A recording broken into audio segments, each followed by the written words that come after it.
नमस्कार मित्रमैत्रिणींनो, तर मकर संक्रांत भारतीय महिलांसाठी फारच आवडीचा सण आहे। नवीन वर्षाला सुरुवात झाल्यावर येणारा हा पहिलाच सण आहे।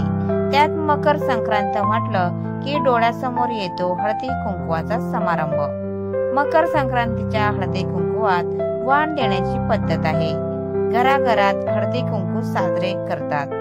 मकर संक्रांत पासून रथ सप्तमी पर्यंत हळदी कुंकू केले जाते। या निमित्ताने जवळच्या मैत्रिणी आणि सुवासिनींना घरी वाण देण्या घेण्यासाठी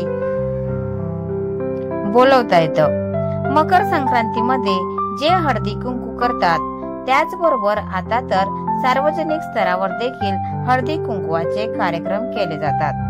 मकर संक्रांत पासून रथ सप्तमी पर्यंत हळदी कुंकू केले जाते। या निमित्ताने जवळच्या मैत्रिणी आणि सुवासिनींना घरी वाण देण्या घेण्यासाठी बोलवता येतं। मकर संक्रांतीमध्ये जे हळदी कुंकू करतात त्यात वाण दिलं जातं। म्हणून तर जानेवारी महिन्यापासून बाजारात अनेक वेगवेगळ्या वस्तू येतात। प्रत्येक जण परंपरा, संस्कृती तसेच ऐपतीनुसार वाण देतात। आता वाण का देतात, वाण दिल्याने काय होतं असा प्रश्न अनेकांना पडला असेल। याचंच कारण आज आपण आजच्या व्हिडिओमध्ये जाणून घेणार आहोत। तर व्हिडिओ शेवटपर्यंत नक्की बघा आणि चॅनलवर नवीन असाल तर सबस्क्राइब करायला विसरू नका। चला तर लगेच व्हिडिओला सुरुवात करूया। मकर संक्रांत आणि हळदी कुंकू म्हणजे एका नाण्याच्या दोन बाजू आहेत। मकर संक्रांतीच्या दिवशी उत्तरायणाचा आरंभ होतो। या दिवशी ब्रह्मांडाची चंद्रनाडी कार्यरत झाल्याने सूर्याच्या उत्तरायणामध्ये ब्रह्मांडात रजसत्वात्मक लहरीचे प्रमाण अधिक असते। त्यामुळे हा काळ साधना करणाऱ्यांना पोषक असतो। या पोषक काळामध्ये हळदी कुंकू करणे खूप लाभदायक मानले जाते। हळदी कुंकवाच्या माध्यमातून आपण सुवासिनीच्या रूपात घरी आलेल्या साक्षात आदिशक्तीचीच आपण पूजा करतो असे म्हणतात। हळद आणि कुंकू लावल्यामुळे सुवासिनीमधील दुर्गा देवीचे तत्व जागृत होते आणि श्रद्धापूर्वक हळद कुंकू लावणाऱ्या जीवासाठी ते कार्य करते। हळदी कुंकू करणे म्हणजे एक प्रकारे ब्रह्मांडातील सुप्त आदिशक्तीच्या लहरींना जागृत होण्यासाठी त्यांना आवाहन करणे होय। हळदी कुंकवाच्या माध्यमातून जीव एक प्रकारे दुसऱ्या जीवातील देवत्वाची पूजाच करत असतो। हळदी कुंकू आणि वाण देणे आदिविधीतून आपल्यावर सगुण भक्तीचा संस्कार होण्यास तसेच ईश्वराप्रती जीवाचा भाव वाढण्यास मदत होते। वाण देण्याची एक पद्धत आहे। वाण देताना नेहमी पदराच्या टोकाचा वाणाला आधार देऊन देतात। वाण देणे म्हणजे दुसऱ्या जीवातील देवत्वाला तन, मन आणि धन यांच्या त्यागातून शरण येणे होय। पदराच्या टोकाचा आधार देणे म्हणजे अंगावरील वासनेच्या आसक्तीचाही त्याग करून देवबुद्धी त्यागण्यास शिकवणे। वाणाच्या रूपाने दाही दिशांच्या माध्यमातून स्थळ दर्शक रूपी सर्व प्रकारच्या आसक्तीचा त्याग करणे असे म्हटले जाते।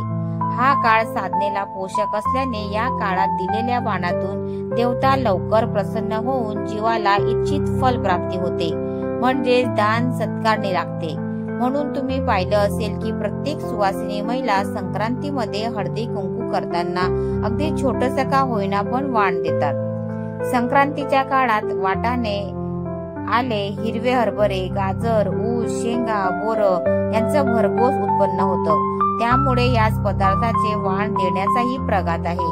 हे सर्व पदार्थ एका मातीच्या बोडक्यात घातले जातात, त्याला सुगड म्हणतात। काही ठिकाणी त्यावर मातीची झाकणेही असतात। हे वाण सवासणीला दिले जाते। एका देवाजवळ, एक तुळशीजवळ आणि 3 सवासणींना आपल्या घरी बोलावून वाण दिलं जातं। काही बायका छोटी बोडके देतात, काही बायका जरा मोठ्या आकाराची काळ्या रंगाची बोडके देतात।